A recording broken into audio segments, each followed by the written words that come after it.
interessante, concordo. A gente poderia ter alguém daqui, de perto, né, dentro do Congresso, poderia buscar essas verbas que agora 98% está na mão dele, para cá. Mas a gente não tem ninguém da região. Então o que tiver de verba lá não vai vir para mim. Exemplo, a gente não tem esse poder lá. Viu que legal? O voto distrital. Os Estados Unidos é distrital. Então, lá tem os seus distritos, seus delegados, elege distrito por distrito. Viu? Era um plebiscito, só que... Então, desculpa, era um referendo, só que foi engavetado. De maneira indireta. Indireta.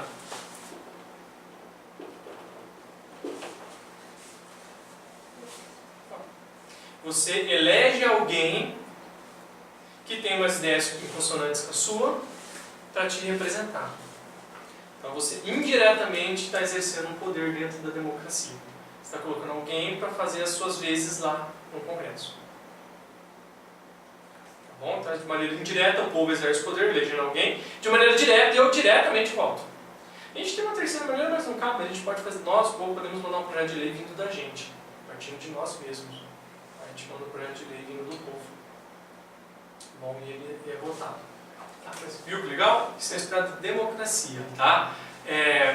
Quando implantou a ditadura no país, bem, a primeira coisa que eles foram fazer foram mexer. Por que fala que não tinha democracia? Porque você não tinha voto. Você não tinha plebiscito, referendo. Aí veio o ato constitucional número 5, que cortou a sua liberdade de expressão. Tá? Você não elegia algumas partes, principalmente o presidente, você não elegia. Tá? Então muita gente fala assim, não sei se já ouviram falar aí, o pessoal na internet bostejando, falando, não foi ditadura em 64. Não houve uma intervenção militar, né, de 20 anos, onde você não elege um presidente. E que isso descaracteriza que é a democracia. Pronto! Não estou falando se foi bom, se ruim, a questão é essa. Agora, se falar em estudo, a democracia, o povo precisa exercer o poder. Se o povo não exercer o poder, não é democrático, ponto final. Esse é o ponto. Porque ele abala as nossas maneiras de exercer o poder. Só que é difícil você conversar isso com o povo, para se chegar nesse conceito.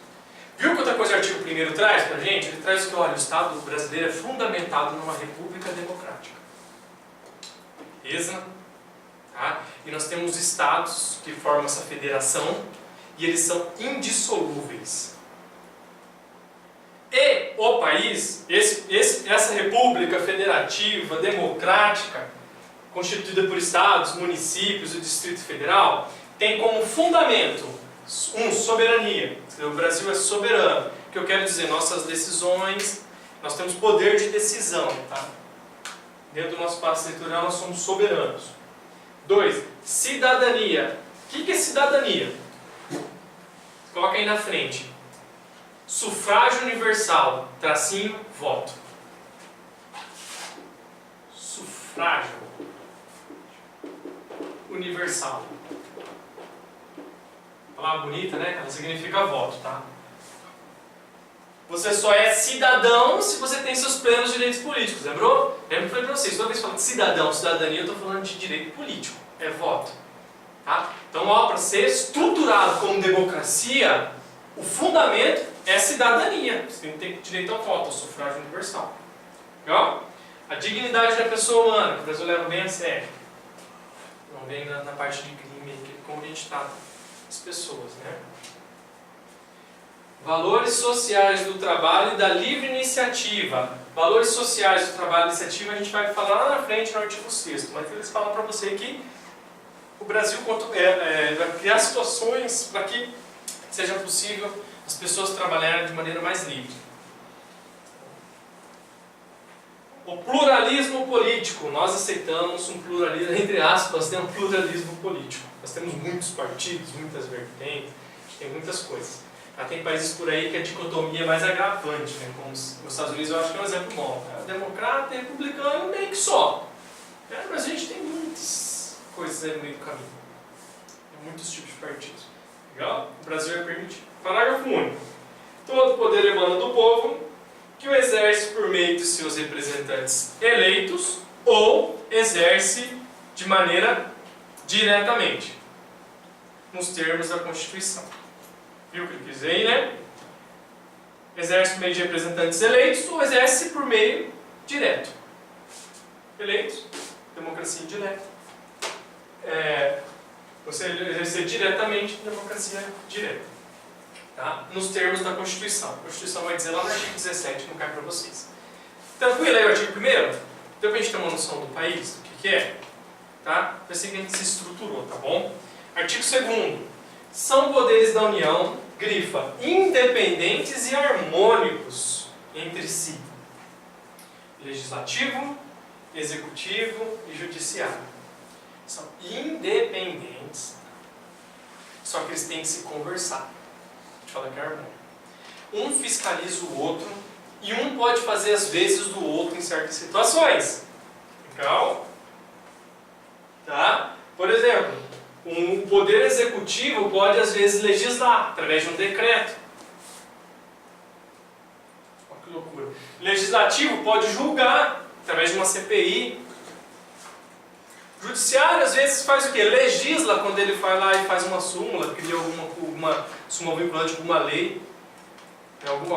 Ele torna padrão uma situação que a lei às vezes é omissa e fica o que ele falou. Então, quer dizer, ele legislou, ele criou uma lei que estava faltando. Viu que engraçado? Claro que é tudo com uma exceção, cada um tem sua função. Mas quando ele faz as vezes do outro, é porque existe uma harmonia. E um fiscaliza o outro, por exemplo, o legislativo fiscaliza o executivo e assim por diante. Quanto que o prefeito gasta, a Câmara tem que aprovar. Entendeu? Tem que existir harmonia, mas são independentes. E às vezes um faz as vezes dos outros. Olha que complexo. Tá? Beleza? O que pode cair pra gente? Ele tirar o in e colocar dependentes. Jurem, já vi em prova isso aí. Ele simplesmente tirou o in. Questão 58, 4 horas de prova, calor, aquele ventiladorzinho na escola pública, o cara tira o in e coloca dependentes na frase. Você percebeu? Eles apostam na sua desatenção, no seu cansaço. Percebeu isso na prova que você fez lá da Secretaria de Educação, né? Eles trocam uma palavra apostando que você está cansado e você está cansado. Beleza? Então, cuidado com esse detalhe. Tá? Se você aprende, eles podem mudar o que for, você vai pegar lá na hora. Terceiro, artigo 3º. Constitui objetivos fundamentais da República Federativa do Brasil. Se é o objetivo, vou te dar a dica. Todo objetivo começa com verbo. Sei lá, você tem o objetivo de dormir melhor, dormir, viu? Ah, eu tenho o objetivo de comer melhor, eu tenho o objetivo de estudar mais, o objetivo de, sei lá. Tudo que é objetivo é com verbo. Então na prova, é difícil você decorar isso. Mas se perguntar quais são os objetivos, você vai onde tem verbo. Legal? Já vai iniciar com o verbo objetivo. Tá? Ótimo. No objetivo, o Brasil ele reconhece que ele é pobre. Olha o que ele fala para nós. Primeiro objetivo, construir uma sociedade livre, justa e solidária. Tá? A gente sabe do regime ditatorial. Então por isso tem isso na nossa Constituição, logo de cara. Que ela promulgou e falou, gente, a gente quer uma sociedade livre. Garantir o desenvolvimento nacional, porque o Brasil vive um problema de regionalização da riqueza. Então nós temos, por isso que existem os benefícios fiscais. Certos estados têm, outros não. Por que outros estados pagam uma empresa mais barata, outra mais cara? Porque a gente quer que nacionalmente seja desenvolvido o país. Aliás, a gente quer não está na Constituição. Se quisesse de verdade, fariam melhor. Tá? 3. Erradicar a pobreza e a marginalização. E reduzir as desigualdades sociais e regionais, que nós estávamos falando. Tá? O objetivo está na Constituição erradicar a pobreza. Por isso que nós temos programas sociais diversos. Tá? Pode. Nossa Constituição autoriza porque a gente tem a premissa de erradicar a pobreza. Bom. 4. Promover o bem de todos, sem preconceitos de origem, raça, sexo, cor, idade, quaisquer outras formas de discriminação. Tranquilo, né? Se cair diferente disso, obviamente está errado. Bom, o 4º vai falar da relação do Brasil com os outros países. Tá? Como é que o Brasil tem que se posicionar em relação aos outros países? Segundo a Constituição. Segundo a Constituição, o Brasil rege-se nas suas relações internacionais pelos seguintes princípios. Independência nacional. Ele acredita que todos os países têm a sua independência nacional, os problemas têm que ser a princípio resolvidos por eles. Bom, e o Brasil também é independente nacionalmente para se posicionar. Bom, prevalência dos direitos humanos. Porque nós temos a dignidade da pessoa humana lá em cima como um fundamento do país. Então, quando a gente olha para os outros países por aí, a gente vai ter sempre a prevalência dos direitos humanos em cima de qualquer outro direito. Autodeterminação dos povos. Por isso que a gente logo em seguida tem a não intervenção. Tá? O Brasil se pauta pelo princípio da não intervenção. O Brasil vai invadir a Venezuela? Não. Se for obedecer à Constituição, não. O Mourão falou que não, porque não é constitucional. Você viu ele falando? O Mourão tem mais, ele é mais lúcido do que o Bolsonaro. Por incrível que pareça, eu nunca achei para falar isso, mas ele é mais lúcido. Não, a Constituição não deixa, nós não vamos intervir na Venezuela, porque a Constituição nossa não deixa, é lei nossa. Tudo bem? É o último caso. Igualdade entre os Estados. Mais ou menos. A gente gostaria que existisse igualdade entre o Brasil e em relação aos outros países. A gente sabe que o que pauta a questão da igualdade é dinheiro e poder bélico. Duas coisas que o Brasil não tem aí. Dinheiro até que tem. É um país com uma das maiores economias do mundo, mas a gente ainda não administra muito bem isso. Defesa da paz, solução pacífica de conflitos, repúdio ao terrorismo e ao racismo, e cooperação entre os povos para o progresso da humanidade. Falou um pouquinho aí, né? E o 10º, que é a concessão de asilo político. Nós vamos ver isso lá na frente. Nós vamos ver. Nós veremos sim, no artigo 5º. Tá? O Brasil permite a concessão de asilo político. Isso quer dizer, se é uma pessoa acusada de algum crime político fora e pede asilo no Brasil, o Brasil concede. Foi o caso do Cesare Battisti, que para o Lula, aquele italiano, tinha cometido um crime político. E sabemos que não, ele matou 12. E admitiu o crime agora, a gente viu lá na Itália. Se ele comete um crime lá fora, ele pede asilo? Se for crime político. Político, crime comum não. É asilo político. Por exemplo, muita gente de Cuba vem jogar aqui e não volta para Cuba. Não voltava, né? Agora eu não sei como é que está essa história. O que eles pediam para o governo? Me dá asilo, se eu voltar eles vão me matar, vão me prender. O Brasil dava asilo político. Eu acho que agora não. Ainda dá, está na Constituição, mas tem que pedir como voto. Se eu for lá, vou sofrer uma represália política. Os médicos, sabe o governo falou, se vocês querem ficar aqui, médicos, pode ficar, eu te dou asilo. Aí o cara vai ficar com a família dele lá sozinho, você vai perceber, eu acho difícil, o cara volta. Não vai deixar a mulher e filho lá para ficar aqui. É assim, deixando abandonada, né? Mas isso é a concessão do asilo político. Tem haitiano, tem muita gente, muitos libaneses, muitos sírios aqui, que tem asilo político no Brasil. Sírio tem bastante, né? Porque cruzar o Atlântico é muito longo. Eles fugiam mais para a Europa. Né? E outro, o Brasil não é nada receptivo com o estrangeiro. Nós somos um povo que é falsamente bonzinho. Verdade. A gente não é receptivo. Agora tá a gente discursinho bonitinho. Como? Todo mundo se disfarça com um discursinho bonitinho, mas por trás não é bem assim. Não é bem assim. Na hora o cara vai achar que está roubando o emprego dele, é aqueles mesmos papos. Tanto mete o pau no paizinho, quando ele vai no paizinho tentar alguma coisa, quando vem alguém aqui, a gente trata do mesmo jeito. Infelizmente, nós somos um país... Bem, mas é de se esperar um país com pouca cultura, pouco estudo, é normal. Assim. Bem, a gente consegue.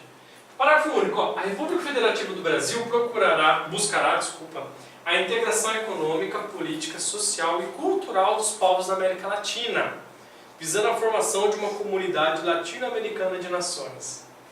Tá? Surgiu numa época onde o Brasil desejava despontar como líder na América do Sul. Tanto é que foi criado o Mercosul logo depois.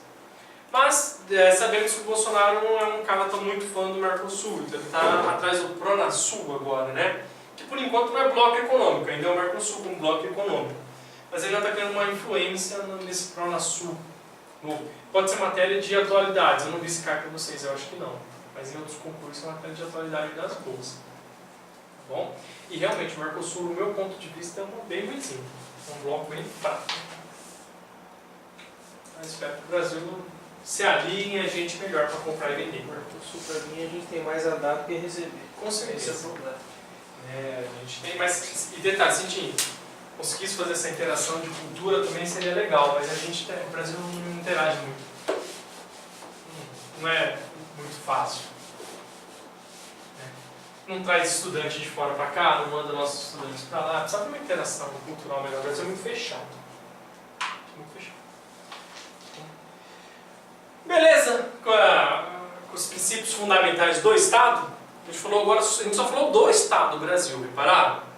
Tá? Alguma dúvida até aí com ele? Histórico de questões. Cai pouco. Em concursos, toda vez que tem essa primeira parte, cai muito pouco sobre ele. Tá? A última vez que caiu objetivos.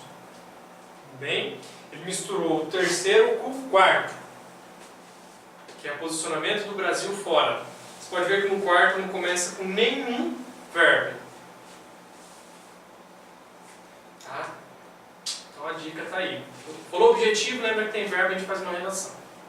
O resto que a gente falou em cima é coisa que a gente é acostumado a ver todo dia na nossa vida. A gente sabe que o Brasil é uma república, sabe que é uma federação, a gente sabe que é democrático, então se cair a gente consegue lidar bem, né? Agora o problema é decorar o que é objetivo e o que é a relação do Brasil fora, né? Então a gente não precisa memorizar isso. Pensa que o objetivo é verbo, ajuda a gente a resolver. Se cair. Bom, o próximo, meus amigos,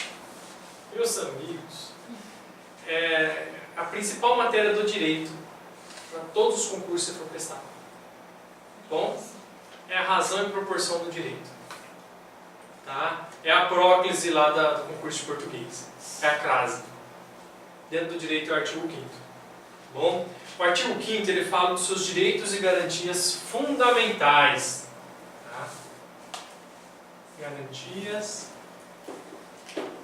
fundamentais. Tá?